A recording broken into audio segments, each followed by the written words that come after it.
What up, Instagram and YouTube? It's your boy Salty Redcorn, and I'm back with a ill-prepared knife review video. And today I want to talk about a knife of my own design. So this is version 2 of Salty Redcorn's Americorn Tanto. I had this knife made by the Kukri House of Nepal, and they sent me my very first prototype, and it did not meet my expectations. And I was a little discouraged, to be honest. But after talking with them, they said that they would do their best to make it again, put a different maker on the build, and we decided to adjust some of the specs and make the blade stock a little bit thinner.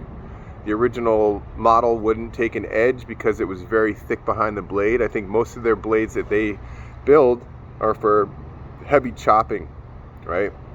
And this is an EDC knife, right? So I think there was a little challenge that rested there, but they're very nice people. They're extremely nice people and extremely easy to work with. So no harm, no foul, right? I drew this knife out on a piece of paper, and Donnie B all day, if you guys know who he is, he really helped me take my design from paper to a computer drawing in a format that I could show the Kukri House and would be easily understood by them. He deals with them a lot. He's got a lot of great knife designs out there that you can go buy, the D-Bad Preacher, the Little Big Man. There's some really cool stuff that he designs. All right, so he helped me out big time. Shout out to Donnie B. Thank you, brother. So after talking with the Kukri House again, we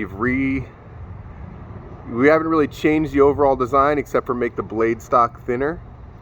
They've cleaned up the grinds. They've really ironed out the blade on this. All right, I'm going to show it to you guys in a second. The knife comes with a really nice Kydex sheath, but today I'm using a leather sheath from another knife that I got from them, and this blade fits in it perfect, and I like this because I can pocket carry it.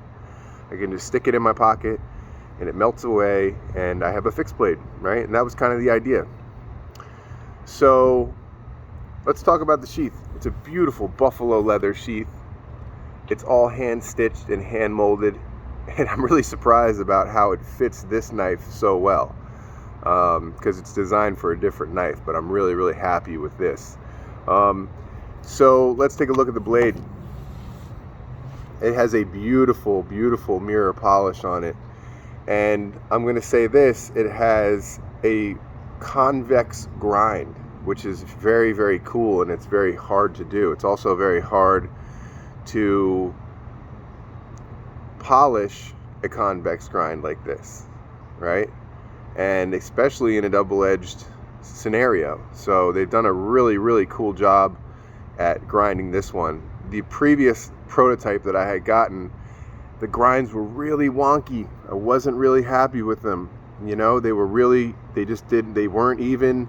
You could see the grind lines in the center of the blade, and it really wasn't what I had my mindset on. So this time around, they've done a beautiful mirror polish on the blade, which is going to help with corrosion resistance and stuff like that.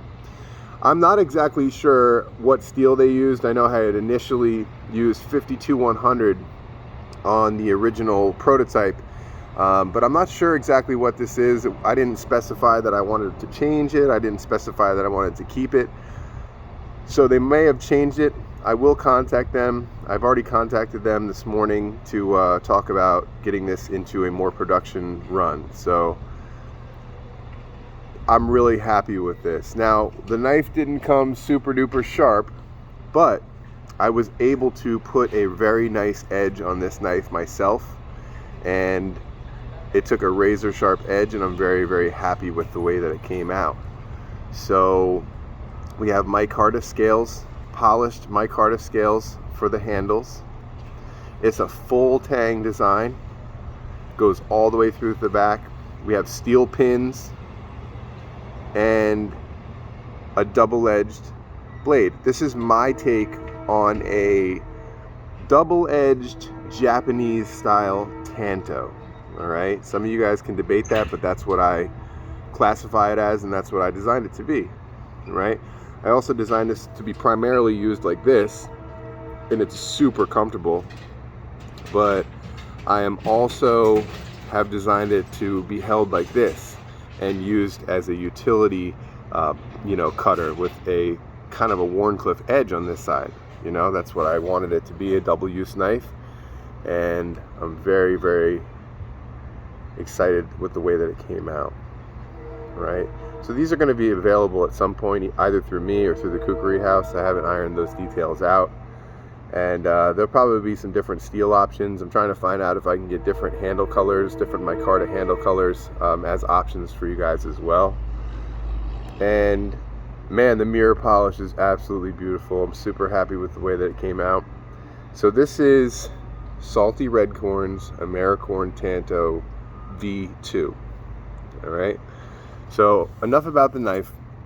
Let's go over my carry, and then I gotta get going. All right, wearing the Invicta 1953. This is an homage to a Rolex Submariner 1953 model, and I'm also carrying the Spyderco Para 3 with the custom skinny copper scales that I've done myself, and I have a lynch clip. This is in Maximate steel. I'm carrying the GC3, no extra mags, and I got some Target sunglasses. So I appreciate all you guys watching, and thank you very much. If you have any questions, hit me up. Peace.